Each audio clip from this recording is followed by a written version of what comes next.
Hello student, welcome to under 24/7 Bengali. যারা যারা ক্লাসে আছো হোপফুলি আমাকে প্রপারলি শুনতে পাচ্ছ, আর যদি শুনতে পেয়ে থাকো তাহলে লিঙ্কটাকে কিন্তু প্লিজ একটু শেয়ার করে দিও। সব থেকে প্রথমে তোমাদের সকলকে স্বাধীনতা দিবসের অনেক অনেক শুভেচ্ছা আর অভিনন্দন। এই স্বাধীনতা দিবসে আমরা আজকে এমন কিছু জিনিস নিয়ে কথা বলবো যেগুলো নিয়ে আমরা সচরাচর কথা বলি না। ভারতের স্বাধীনতার কথা বলতে গেলে অনেক কিছু জিনিস এখানে আসে। অনেক অনেক অনেক মানুষের বলিদান, অনেক মানুষের কষ্ট, অনেক মায়ের চোখের জল, সমস্ত কিছু ভারতের স্বাধীনতা দিবসের জন্য আছে। আজকের এই সেশনটাতে আমরা এরকমই কিছু, যাদের কথা আমরা খুব বেশি বলি না, তাদেরকে নিয়ে কথা বলবো। আজকের সেশনটাতে আমরা কথা বলবো ওমেন ফ্রিডম ফাইটার, বাট যাদেরকে আমরা সচরাচর আমাদের আমাদের আমরা আমাদের কথার মধ্যে আসে না, কিন্তু তাদের অবদান এক ফোঁটাও কম নয়। তারা কিভাবে আজকে আমরা যে লাইফটা লিড করছি, আজকে আমরা যে স্বাধীন ভারতে রয়েছি, সেই স্বাধীন ভারতটা পাওয়ার জন্য তাদের যে অবদানটা রয়েছে, তাদের যে অবদান রয়েছে সেইটাকে নিয়ে ডিসকাস করব। আমরা নর্মালি অনেক সময় আমাদের সমস্ত স্বাধীনতা সংগ্রামীদের কথা বলি, কিন্তু এমন তার মধ্যেও কেউ কেউ থেকে যান যাদের কথা আমরা বলি না। তাই আজকের সেশনটা তাদের জন্য। আজকের সেশনে আমরা কথা বলবো story of unknown heroines of India. Actually যারা হিরোজ, তারা কিন্তু সিনেমার হিরো নয়। অ্যাকচুয়ালি যারা হিরোজ, তারা সেই সময়কার স্বাধীনতা সংগ্রামী, আজকের দিনে যারা আর্মি, যারা পুলিশ, যারা আমাদের প্রোটেকশন দিচ্ছে, তারাই।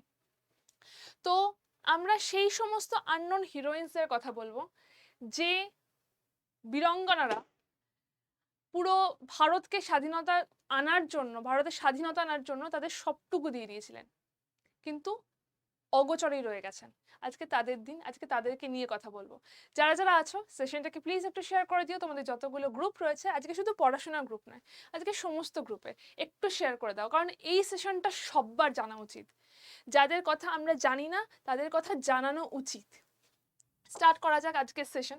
তো ফার্স্টেই দেখো, আমি সেশনটা স্টার্ট করার আগে বলছি যে আমাদের ফ্রিডম ফাইটারে যে শুধুমাত্র পুরুষেরাই ফ্রিডম ফাইটার ছিলেন এরকম তো নয়, অনেক এরকম মহিলারাও ফ্রিডম ফাইটার ছিলেন, এবং তাদের অবদানও ঠিক ততটাই। তারা তাদের দিক থেকে যতটা করতে পেরেছেন ততটাই। আমরা আমাদের ফ্রিডম ফাইটারের মধ্যে মহাত্মা গান্ধী, ভগৎ সিং, চন্দ্রশেখর আজাদ, নেতাজি সুভাষচন্দ্র বোস, এনাদের সবার কথা শুনেছি। এনারা তো মহান, এনারা তো অবশ্যই মহান, কিন্তু এনাদের ছাড়াও মহিলারাও সেই সময় যে কতটা গিয়ে তাদের সীমা থেকে কতটা বেরিয়ে গিয়ে চেষ্টা করেছিলেন, সেগুলো আমরা খুব একটা বেশি বলি না। হ্যাঁ বলি, কিছু কিছু ক্ষেত্রে বলি। আমরা জানি রানী লক্ষ্মীবাইয়ের কথা, আমরা জানি মাতাজি ম্যাডাম ভিকাজি গামার কথা, সরোজিনী নাইডুর কথা, আমরা এনাদের কথা জানি, কিন্তু এনাদের ছাড়াও এরকম অনেক মহিলারা ছিলেন। এই জন্য আমি বলছি আননোন হিরোইন্স, যাদের কথা আমরা খুব বেশি জানি না। রানী লক্ষ্মীবাইয়ের কথা আমরা সবাই জানি, বাট আমরা কতজন এমন একজনের কথা জানি যিনি রানী লক্ষ্মীবাইয়ের থেকেও অনেক আগেকার থেকেই ফ্রিডম ফাইটারে যুক্ত ছিলেন। মহিলারাও সেই সময় ফ্রিডম ফাইটারে তাদের তাদের সর্বস্ব দিয়ে স্বাধীনতা আনার চেষ্টা করেছিলেন। আজকে তার কথাই বলবো।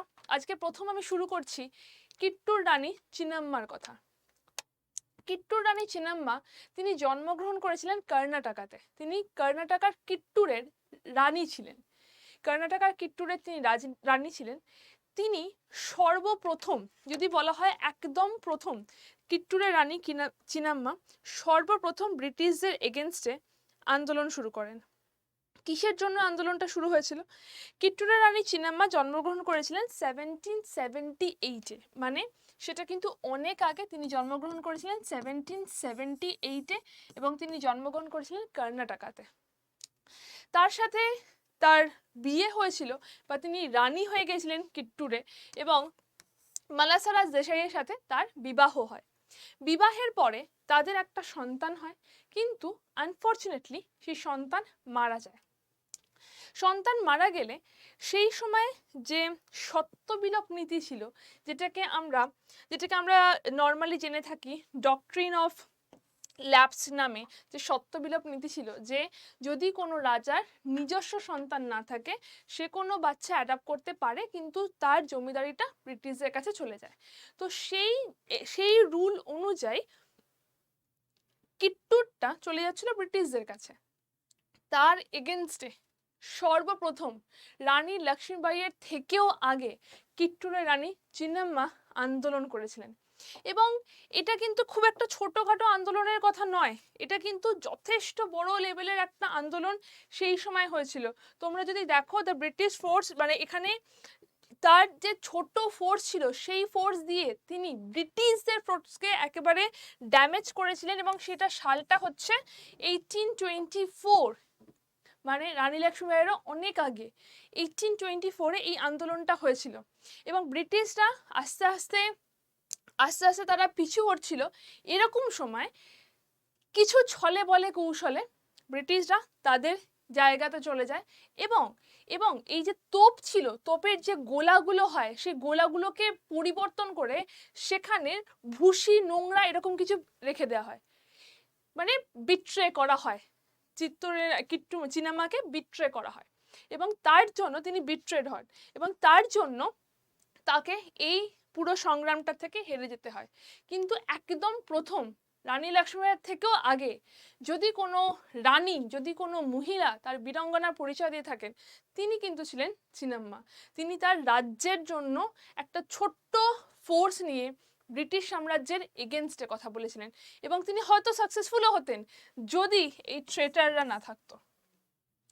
কি জানো তো, তোমরা যতই পড়বে, তোমরা অনেক হিস্ট্রি পড়ছো, তোমরা জানো যতই পড়বে ট্রেটারটা এমন একটা জিনিস, এমন একজন যারা ভারতের স্বাধীনতাকে অনেক অনেক অনেক পিছিয়ে দিয়েছে, আমাদেরকে অনেক পিছিয়ে দিয়েছে। চলো পরে কথা বলছি মাতঙ্গিনী হাজরার কথা। হ্যাঁ, আমরা বাংলার যারা রয়েছি আমরা মাতঙ্গিনী হাজরার কথা জানি, একদম জানি, কিন্তু সারা বিশ্বের কাছে, পুরো ভারতবর্ষের কাছে তার তার অবদানটা কিন্তু হয়তো একটুখানি ঢাকা পড়ে গেছে। আজকের সেশনে আমরা সেটাকে নিয়ে কিন্তু ডিসকাস করব।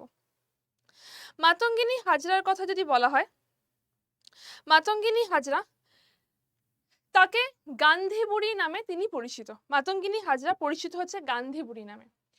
তিনি 1905 থেকেই তার স্বাধীনতা সংগ্রামের জন্য তিনি ছোট ছোট আন্দোলন করতে থাকেন। সব থেকে মেজর মুভমেন্ট যদি বলা হয় 1930-তে তিনি প্রথম যে অসহযোগ আন্দোলন, যেটাকে বলা হচ্ছে আইন অমান্য আন্দোলন, অসহযোগ বলবো না, আইন অমান্য আন্দোলন যেটাকে বলা হচ্ছে, যেটাকে সল্ট ব্রেকিং, মানে ব্রেকিং দ্য সল্ট অ্যাক্ট, যেখানে লবণ আইন ভঙ্গ যে আন্দোলনটা ছিল সেখানে তিনি পার্টিসিপেট করেন। she took part in the non cooperation movement, তিনি অসহযোগ আন্দোলনের মধ্যে পার্টিসিপেট করেন এবং সেখান থেকে তাকে জেলে আটকে দেওয়া হয়। জেলে আটকে দেওয়ার পর 6 মাস পরে তাকে জেল থেকে তিনি মুক্ত হন এবং জেল থেকে মুক্ত হওয়ার পরে তিনি ন্যাশনাল কংগ্রেসে জয়েন করেন। জেল থেকে মুক্ত হওয়ার পরে তিনি ন্যাশনাল কংগ্রেসে জয়েন করেন। এরপর আরো অনেক জায়গায় ছোট ছোট কংগ্রেসের হয়ে তিনি অ্যাক্টিভ পার্ট নিয়েছিলেন। এবং সব থেকে বড় যদি বলা হয় এর পরবর্তী সময় সব থেকে বড়, সেটা হচ্ছে 1942 এর যে কুইট ইন্ডিয়া মুভমেন্ট হয়েছিল, ভারত ছাড়ো যে আন্দোলন হয়েছিল, ভারত ছাড়ো আন্দোলনে তিনি একেবারে অ্যাক্টিভ পার্ট নেন এবং সেখান থেকেই ভারত ছাড়ো আন্দোলনে অ্যাক্টিভ পার্ট নেন এবং সেখান থেকেই তিনি তমলুক পুলিশ স্টেশন যেটা রয়েছে সেই জায়গাতে তিনি সেই আন্দোলনটা করেন এবং একদম আন্দোলনের ফ্রন্ট ফেটে থাকার জন্য তমলুক পুলিশ স্টেশনে যখন আন্দোলন হয়, যখন বন্দে মাতরম স্লোগানে সবাই গিয়ে তার লিডারশিপে যখন সবাই গিয়ে যায়, তখন তিনি কিন্তু তাকে গুলি করা হয় এবং সেখানেই তিনি মারা যান। 3টে গুলি তিনি তার বুকে নিয়েছিলেন এবং সেখান থেকে তিনি মারা যান। তিনি হচ্ছেন মাতঙ্গিনী হাজরা। তমলুক পুলিশ স্টেশনের প্রোটেস্ট, মানে সেই সময় তমলুক পুলিশ স্টেশনের এগেনস্টে তার সামনে প্রোটেস্ট করা হয়েছিল ভারত ছাড়ো আন্দোলনের জন্য, সেখান থেকে এটা হয়েছিল এবং সেখান থেকেই 29 সেপ্টেম্বর তিনি মারা যান। এরপরে আসছি আমরা কনকলতা বড়ুয়ার কথা। কনকলতা বড়ুয়া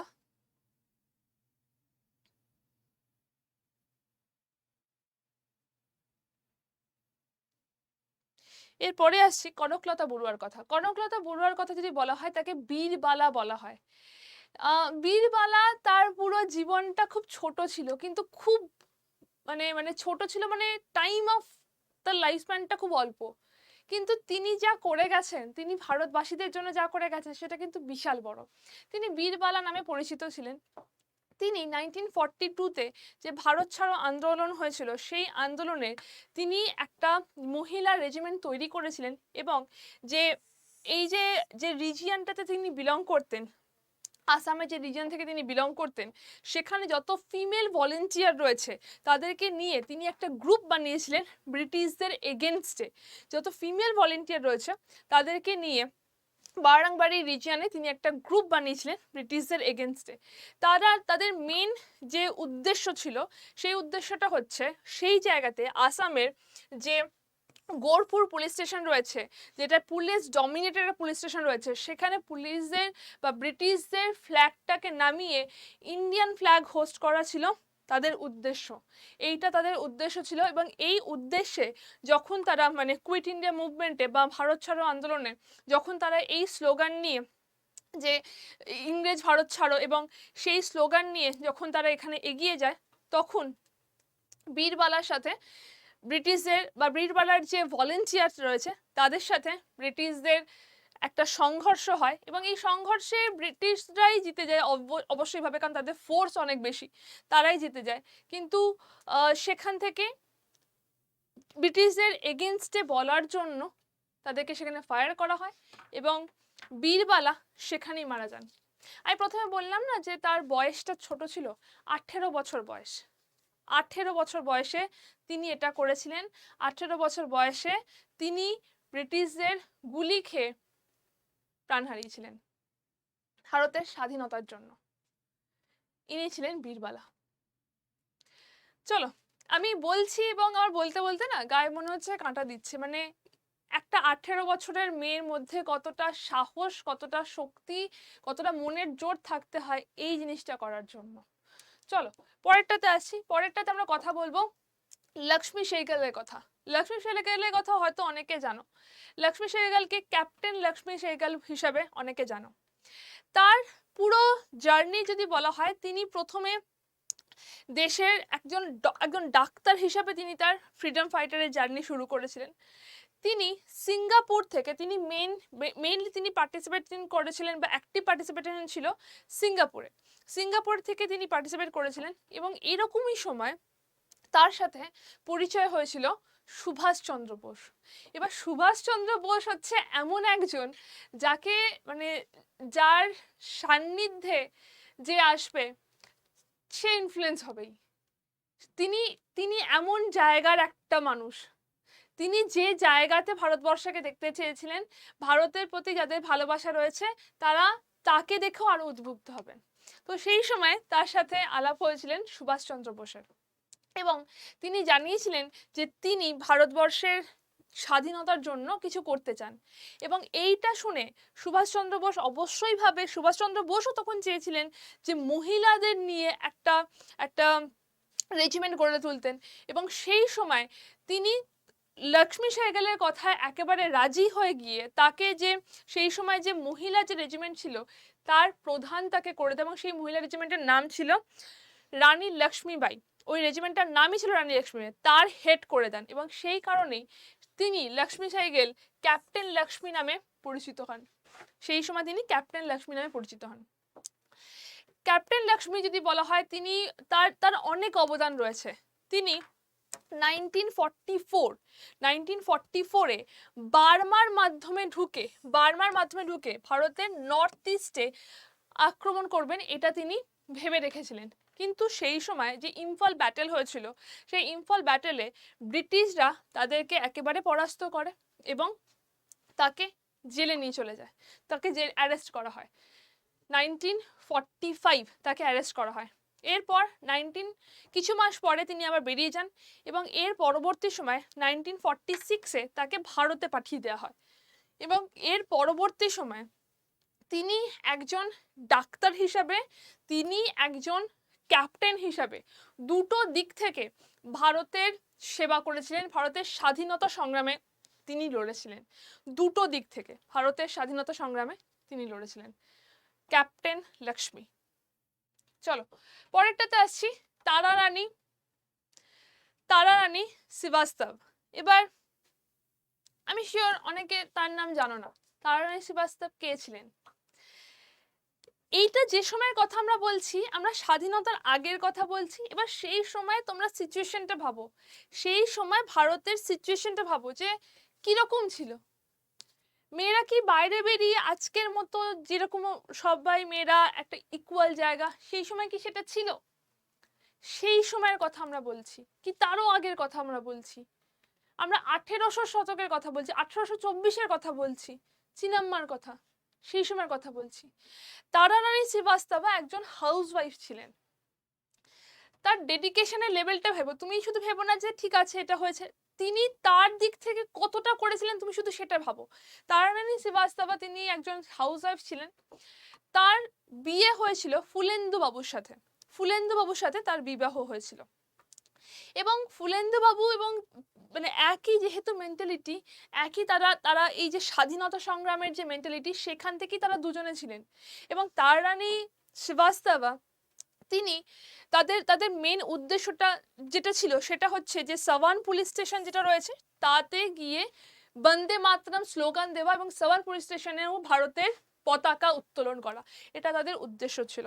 এবং এই উদ্দেশ্যের জন্য তারা যখন পুলিশ স্টেশনের সামনে যায়, যখন অনেক তারা রানী শ্রীবাস্তবা মেনলি অনেক মহিলাদের একজোট করেছিলেন, এবং তার যে হাজবেন্ড ছিলেন তিনি স্বাধীনতা সংগ্রামী, সবাই মিলে একসঙ্গে গেছিলেন। এবং সেই সময় পুলিশরা যখন জানতে পারে যে এত বড় একটা টিম আসছে, পুলিশরা সেখানে ফায়ার করে এবং সেখানে তারা রানীর হাজবেন্ড কিন্তু সেখানে মারা যায়, পুলিশের গুলিতে হাজবেন্ড মারা যায়।